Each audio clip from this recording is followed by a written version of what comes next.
আপনারা দেখছেন একুশে টেলিভিশন। সাকিব মোস্তাফিজের দুরন্ত বোলিংয়ে টি-20 বিশ্বকাপে টিকে থাকলেও বাংলাদেশ 26 রানে ওমানের হার। সাম্প্রদায়িকতা ঠাঁই হবে না বাংলাদেশে, সাংবিধানিক সুবিধা ভোগ করবে সব ধর্মের মানুষ, বললেন প্রধানমন্ত্রী। আওয়ামী লীগের শান্তি সমাবেশে সম্প্রীতির ডাক, সাম্প্রদায়িক অপশক্তিকে রুখতে মাঠে থাকার অঙ্গীকার।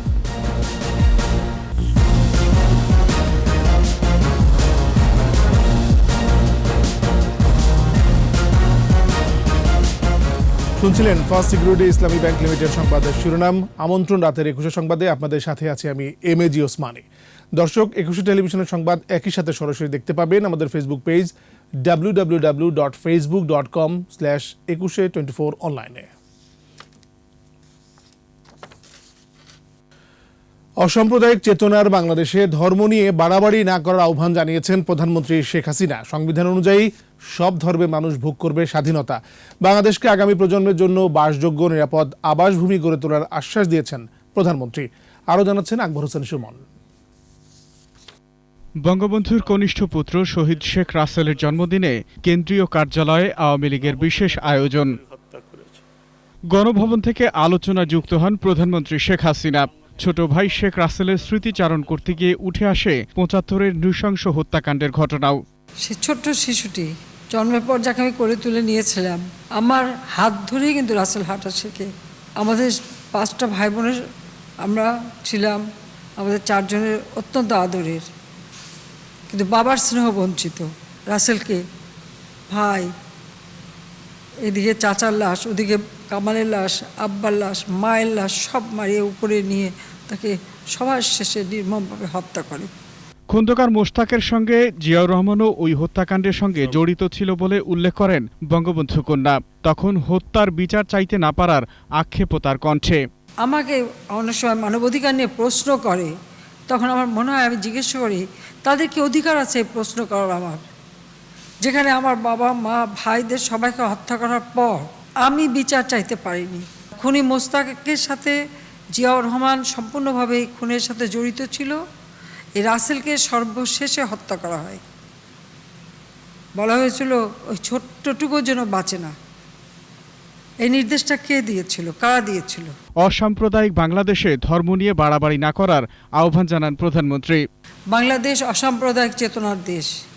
এখানে সব ধর্মের মানুষ তার ধর্ম পালন করবে স্বাধীনভাবে। আমাদের সংবিধানেও সেই নির্দেশনা দেওয়া আছে। আমাদের ইসলাম ধর্মেও সেই কথাই বলে। নবী করিম সাল্লাল্লাহু আলাইহি সাল্লামও বলেছেন যে ধর্ম নিয়ে বাড়াবাড়ি করো না। কাজে সেই বাড়াবাড়ি যেন কেউ না করে, সেটাও আমরা চাই। এবং এদেশে সব মানুষ যেন শান্তিতে বসবাস করতে পারে, সেটাই আমাদের লক্ষ্য।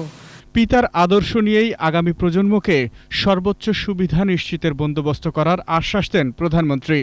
আজকে রাসেল নেই, কিন্তু এদেশের হাজার হাজার শিশুরা তাদের জীবনের নিরাপত্তা, তাদের জীবনের সব চাহিদা যেন পূরণ হয়, তারা যেন সুন্দরভাবে বাঁচতে পারে। আকবর হোসেন সুমন, 21 টেলিভিশন, ঢাকা। সাম্প্রদায়িকতার বিষ দাঁত ভেঙে দিয়ে শেষ পর্যন্ত মাঠে থাকার ঘোষণা দিয়েছে আওয়ামী লীগ। সাম্প্রদায়িক হামলার প্রতিবাদে রাজধানীতে দলটির সম্প্রীতি সমাবেশ ও শান্তির শোভাযাত্রা থেকে ঘোষণা আসে। দলটির নেতারা বলেন, অসাম্প্রদায়িক বাংলাদেশ গড়ে তুলতে যে কোনো অপশক্তি রুখে দেয়া হবে। বিস্তারিত জানাচ্ছেন রিয়াদ সুমন। দেশের বিভিন্ন স্থানে সাম্প্রদায়িক হামলার প্রতিবাদে রাজধানীতে আওয়ামী লীগের সম্প্রীতি সমাবেশ ও শান্তি শোভাযাত্রা।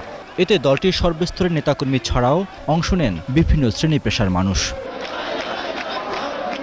কর্মসূচিতে অংশ নিতে সকাল থেকেই ছাত্রলীগ, যুবলীগ সহ দলটির সহযোগী এবং ভ্রাতৃপ্রতিম সংগঠনের নেতাকর্মীরা বঙ্গবন্ধু অ্যাভিনিউয়ে জড়ো হন। বৃষ্টি উপেক্ষা করে সাম্প্রদায়িক সহিংসতার বিরুদ্ধে লেখা স্লোগান, ব্যানার, ফেস্টুন এবং প্লেকার্ড হাতে নিয়ে যোগ দেন হাজার হাজার নেতাকর্মী। সমাবেশে বক্তব্য রাখেন আওয়ামী লীগের সাধারণ সম্পাদক ওবায়দুল কাদের। বলেন, ধর্মীয় সংখ্যালঘুদের ভয় নেই, সাম্প্রদায়িক অপশক্তির বিষ দাঁত ভেঙে দিবে আওয়ামী লীগ। যতদিন না এই সাম্প্রদায়িক অপশক্তির বিষ দাঁত আমরা ভেঙে দিতে পারবো, ততদিন পর্যন্ত আওয়ামী লীগ রাজপথে থাকলে এই অপশক্তিকে মোকাবিলা করবে। পরে কেন্দ্রীয় কার্যালয় থেকে কেন্দ্রীয় শহীদ মিনার অভিমুখে বের হয় প্রতিবাদ মিছিল। সাম্প্রদায়িকতার শেষ পর্যন্ত মাঠে থাকার ঘোষণা দেন আওয়ামী লীগ নেতারা। সাম্প্রদায়িক উগ্রবাদী শক্তিকে ব্যবহার করে বিএনপি এবং জামাত বারবার বাংলাদেশকে অস্থিতিশীল করতে চায়। তাদের টার্গেট করেছে এই সরকারের পতন, কিন্তু আমরা স্পষ্ট করে বলি যে কোনো ষড়যন্ত্র, কোনো পেছনের দরজা দিয়ে কেউ ক্ষমতায় যেতে পারবে না। বঙ্গবন্ধু অ্যাভিনিউ থেকে শুরু হওয়া দীর্ঘ মিছিল অবস্থান নেয় কেন্দ্রীয় শহীদ মিনারের সামনে। উস্কানিদাতা কিংবা গোষ্ঠীর সব অপতৎপরতা রুখে দিতে সবাইকে সজাগ থাকার আহ্বান আসে সমাবেশে। যারা এদেশকে পাকিস্তান বানাতে চায় এখনো, এ কারণেই বারবার এই আঘাত হানা হয়। কোন দেশপ্রেমী বিরোধী দল থাকলে এই রকম হওয়ার কথা না। সাম্প্রদায়িকতা বিরোধী সমাবেশ থেকে সাম্প্রদায়িক অপশক্তি রুখে দেওয়ার ঘোষণা দেয় ছাত্রলীগ। যারা এই বাংলাদেশে আবারও সেই সাম্প্রদায়িক বিষ যারা ছড়িয়ে দিতে চায়, তাদেরকে আমরা হুঁশিয়ারি বার্তা দিয়ে জানিয়ে দিতে চাই, এই বাংলাদেশের প্রগতিশীল ছাত্র সমাজ কখনোই তাদের এই অরাজকতা মেনে নেবে না। যারা সাম্প্রদায়িকতা সৃষ্টি করবে তাদেরকে আমরা দাঁত ভাঙা জবাব দিয়ে এই বাংলাদেশ থেকে তাদেরকে প্রতিহত করা হবে। যে কোনো মূল্যে দেশের হাজার বছরের সাম্প্রদায়িক সম্প্রীতির ঐতিহ্য সমুন্নত রাখার প্রত্যয় ব্যক্ত করেন নেতারা। রিয়াদ সুমন, 21 টেলিভিশন, ঢাকা। দুর্গাপূজা ঘিরে কুমিল্লার অপ্রীতিকর ঘটনার হোতাকে শনাক্ত করা হয়েছে জানিয়েছেন স্বরাষ্ট্রমন্ত্রী আসাদুজ্জামান খান কামাল। বলেছেন, সে পালিয়ে বেড়াচ্ছে, বারবার স্থান বদল করছে, তবে যে কোনো সময় তাকে গ্রেপ্তার করা হবে। দীপু শিকদারের রিপোর্ট। কুমিল্লায় দুর্গাপূজার মণ্ডপে পবিত্র কোরআন শরীফের অবমাননার ধোঁয়া তুলে হামলা ভাঙচুরের ঘটনায় পুরো দেশে তোলপাড় শুরু হয়। চাঁদপুর, নোয়াখালী, ফেনী সহ দেশের আরও কয়েকটি জেলায় অপ্রীতিকর ঘটনা ঘটে, মারা যান বেশ কয়েকজন। র্যাব সদর দপ্তরের স্বরাষ্ট্রমন্ত্রী জানান, কুমিল্লার ঘটনার মূল হোতা গ্রেপ্তার হবে যে কোনো সময়। কুমিল্লার যে ঘটনাটি ঘটিয়েছে, আমরা তাকেও কিছু অল্প সময় ধরে ফেলতে পারবো বলে আমাদের বিশ্বাস। সে বিভিন্ন জায়গায় স্থান পরিবর্তন করছে। কেন সেই ঘটনাটা ঘটিয়েছিল আমরাও আপনাদের কাছে জানাবো। 16 মে পল্লবীর একটি আলোচিত হত্যাকাণ্ডের ঘটনার ফুটেজ নোয়াখালীর ঘটনায় নিহত যতন সাহা হত্যার বলে অপপ্রচার চালানোয় ক্ষোভ জানান মন্ত্রী। পল্লবীর সেই ঘটনা হত্যাকাণ্ডের ভিডিও ফুটেজকে ব্যবহার করে নোয়াখালীর যতন সাহাকে এইভাবে হত্যা করা হয়েছে মর্মে অপপ্রচার করা হচ্ছে। এর আগে র্যাবের প্রযুক্তিগত আধুনিকায়নের কার্যক্রমের উদ্বোধন করেন মন্ত্রী। র্যাবের ডিজি এবং এনটিএমসির পরিচালক জানান, এর ফলে অপরাধ দমন সহজ হবে। দোষী ব্যক্তিদের বা কোনো সাসপেক্টকে যাকে শনাক্ত করেছি ওপেন সোর্স থেকে, তার কাছ থেকে আমরা বিভিন্ন তথ্য ডিজিটাল ইনফরমেশন পাওয়ার আমাদের সুযোগ হবে। সকল স্ট্রাকচারাল ডাটা সেটকে একত্রিত করে একটি সেন্ট্রাল ডাটা হাব সিস্টেম তৈরি করা হয়েছে, যার ফলশ্রুতিতে সকল আইন শৃঙ্খলা তদন্তকারী এবং গোয়েন্দা সংস্থা ছাড়াও অন্যান্য সরকারি সংস্থাসমূহ এর সক্ষমতার সুফল লাভ করছে। RAB private cloud, open source intelligence, data হাবের মতো উচ্চ প্রযুক্তি সংযুক্তির কারণে র্যাবের ব্যাটালিয়ন ও ক্যাম্পগুলো সুবিধা ভোগ করবে। এনটিএমসি থেকে পাচ্ছে ডাটা হাব, পাচ্ছে open source intelligence. Dipu Sikdar, 21 television, Dhaka. নিচে সংবাদ বিরতি। যখন ফিরছি তখন অন্যান্য খবরের সঙ্গে আরো থাকবে। পিএসসির প্রশ্নপত্র ফাঁসে 10 বছরের জেল, মন্ত্রিসভায় আইনের খসড়া অনুমোদন। আবার আমন্ত্রণ রাতের 21 সংবাদে। আবারও সম্প্রীতি সমাবেশের খবর। সাম্প্রদায়িক উস্কানি ও হামলার প্রতিবাদে রাজধানীতে সম্প্রীতি সমাবেশ করছে বিভিন্ন সামাজিক, সাংস্কৃতিক ও রাজনৈতিক সংগঠন। সমাবেশ থেকে হাজার বছরের ধর্মীয় সম্প্রীতি ও সহ অবস্থান বজায় রাখার পাশাপাশি হামলার সাথে জড়িতদের দ্রুত আইনের আওতায় আনার দাবি জানানো হয়। মিনালা দিবাকে সাথে নিয়ে প্রণব চক্রবর্তী রিপোর্ট।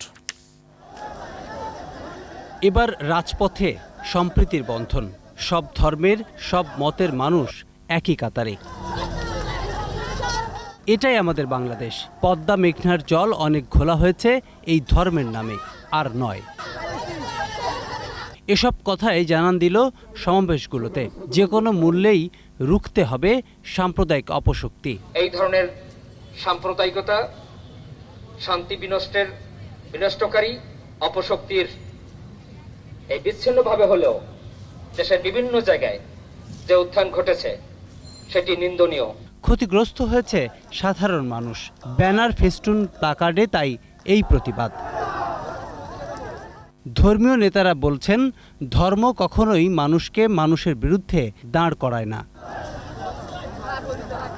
অপশক্তি যতই শক্তিশালী হোক, সবাইকে আইনের আওতায় আনার আহ্বান ছিল সকলের। সেই হামলাকারীদের গ্রেফতার করুন অবিলম্বে, এই সাম্প্রদায়িক সহিংসতা অবিলম্বে সেটি বন্ধ করুন। কবি, সাহিত্যিক, শিল্পী, সাংবাদিকদের সমাবেশ থেকে শুক্রবার কেন্দ্রীয় শহীদ মিনারে সমাবেশ কর্মসূচির ডাক দেওয়া হয়।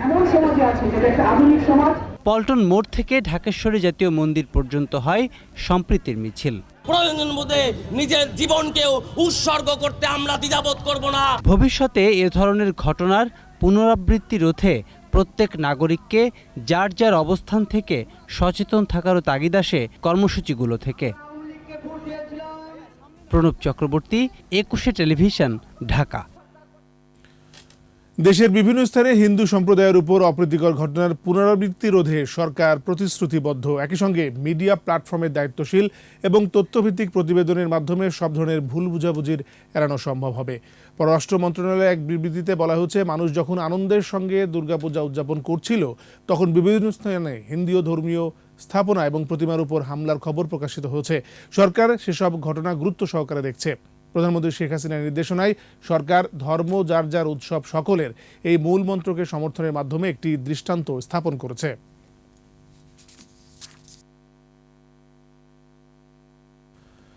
দেশের বিভিন্ন স্থানে হামলায় জড়িতদের দ্রুত গ্রেপ্তারের নির্দেশ দিয়েছেন প্রধানমন্ত্রী শেখ হাসিনা। এদিকে রংপুরের ক্ষতিগ্রস্ত পরিবারগুলোকে সরকারের পক্ষ থেকে সর্বাত্মক সহযোগিতা করার ঘোষণাও দিয়েছেন প্রধানমন্ত্রী। এছাড়া সরকারি কর্ম কমিশনের প্রশ্ন ফাঁসে জড়িত হলে সর্বোচ্চ 10 বছর কারাদণ্ডের বিধান রেখে পাবলিক সার্ভিস কমিশন পিএসসি আইনের প্রস্তাব মন্ত্রিসভায় অনুমোদন দেওয়া হচ্ছে। মাহমুদ হাসানের রিপোর্ট। সচিবালয়ের মন্ত্রিপরিষদ বিভাগের সম্মেলন কক্ষের বৈঠকে গণভবন থেকে ভিডিও কনফারেন্সের মাধ্যমে যুক্ত হয়ে সভাপতিত্ব করেন প্রধানমন্ত্রী শেখ হাসিনা। বৈঠকের পর ধর্মীয় সংখ্যালঘুদের উপর হামলা ও বাড়িঘরে আগুন দেওয়ার সাথে জড়িতদের দ্রুত গ্রেফতার করে আইনের আওতায় আনতে সরকারের নির্দেশনার কথা জানিয়েছেন মন্ত্রিপরিষদ সচিব। টু টেক স্টার্ন অ্যাকশন এসবের বিরুদ্ধে এবং তা যত তাড়াতাড়ি সম্ভব তদন্ত করে এই যারা এগুলো সূত্রপাত করলো তাদেরকে অ্যাকশন নিতে। হামলায় রংপুরের ক্ষতিগ্রস্ত পরিবারগুলোকে সর্বাত্মক সহযোগিতা করার ঘোষণা দিয়েছেন প্রধানমন্ত্রী। এ ধরনের ঘটনা আর যাতে না ঘটে সে বিষয়ে সতর্ক থাকতে ও কার্যকর পদক্ষেপ নিতে স্বরাষ্ট্র মন্ত্রণালয়কে প্রধানমন্ত্রীর নির্দেশ দেওয়ার কথাও জানান মন্ত্রিপরিষদ সচিব। ধর্মীয় এবং যারা রাজনৈতিক ব্যক্তিত্ব আছে তাদেরকে অনুরোধ জানানো হয়েছে এটা জনগণের সাথে শেয়ার করার জন্য, যে ছোটখাটো টুইস্টিং কেউ করলেই যে এইভাবে রিয়াকশন করতে হবে এটা করা যাবে না। বাংলাদেশ সরকারি কর্ম কমিশন আইন 2021, জাকাত তহবিল ব্যবস্থাপনা আইন 2021 এবং চট্টগ্রাম শাহী জামে মসজিদ আইন 2021-এর খসড়া নীতিগত অনুমোদন দেওয়ার কথাও জানান মন্ত্রিপরিষদ সচিব। প্রশ্ন ফাঁসের সাথে যারা জড়িত থাকবে তাদের 10 বছরের কারাদণ্ড মেনশন করা হয়েছে। মোবাইল কোর্টের মাধ্যমে এই পরীক্ষা সংক্রান্ত বিষয়ে যারা ইনভলভ থাকে তাদেরকে বিচারের আওতায় এনে সাথে সাথে পানিশমেন্ট দেওয়া যেতে পারে। একই সাথে ই কমার্স খাতকে সুশৃঙ্খল অবস্থায় আনতে শীঘ্রই নিবন্ধনের আওতায় আনতে প্রয়োজনীয় পদক্ষেপ নেওয়া হচ্ছে বলেও জানান তিনি। এই জাতীয় ব্যবসা বাণিজ্যের সাথে যারা জড়িত সবাইকে একটা রেজিস্ট্রেশন সিস্টেমের মধ্যে এনে তাদের মনিটরিং করতে হবে। মাহমুদ হাসান, একুশে টেলিভিশন, ঢাকা। আবার নিচ্ছি সংবাদ বিরতি। যখন ফিরছি তখন অন্যান্য খবরের সঙ্গে আরও থাকবে। জাপান সাগরে ফের ব্যালিস্টিক ক্ষেপণাস্ত্র ছুড়ল উত্তর কোরিয়া।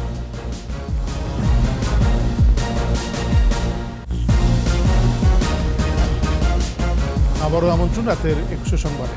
এবার প্রবাসের খবর।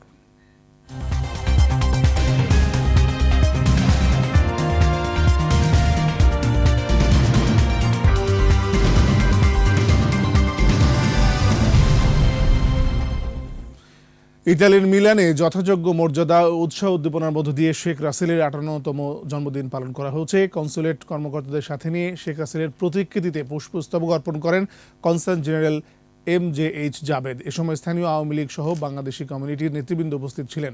রাষ্ট্রপতি ও প্রধানমন্ত্রীর পাঠানো শুভেচ্ছা বক্তব্য পড়ে শোনান শামসুল হাসান ও সাব্বির আহমেদ।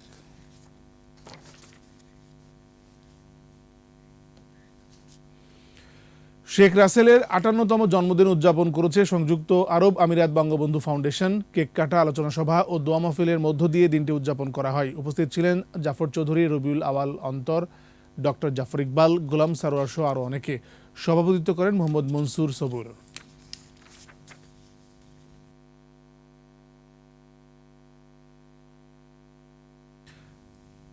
নিউ ইয়র্কের ব্রঙ্কস ইউনাইটেড ইন্টারন্যাশনালের উদ্যোগে পবিত্র ঈদে মিলাদুন্নবী উপলক্ষে দোয়া ও আলোচনা সভা হয়েছে। অনুষ্ঠানে প্রধান অতিথি ছিলেন হুসামউদ্দিন চৌধুরী ফুলতলি। বক্তব্য রাখেন আবুল হাকিম আজাদ, শেখ রাবি উসমান ও চার্চের ফাদার এ ডেভিড। পরে কোরআন তেলাওয়াত প্রতিযোগিতার বিজয়ীদের মধ্যে পুরস্কার বিতরণ করা হয়।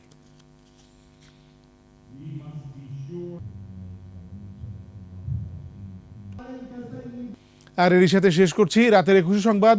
যাবার আগে ফার্স্ট সিকিউরিটি ইসলামী ব্যাংক লিমিটেড সংবাদ শিরোনামগুলো আরও একবার। সাকিব মুস্তাফিজের দুরন্ত বোলিংয়ে টি-20 বিশ্বকাপে টিকে থাকলেও বাংলাদেশ 26 রানে ওমানের হার। সাম্প্রদায়িকতা ঠাঁই হবে না বাংলাদেশে, সাংবিধানিক সুবিধা ভোগ করবে সব ধর্মের মানুষ, বললেন প্রধানমন্ত্রী। আওয়ামী লীগের শান্তি সমাবেশে সম্প্রীতির ডাক, সাম্প্রদায়িক অপশক্তিকে রুখতে মাঠে থাকার অঙ্গীকার।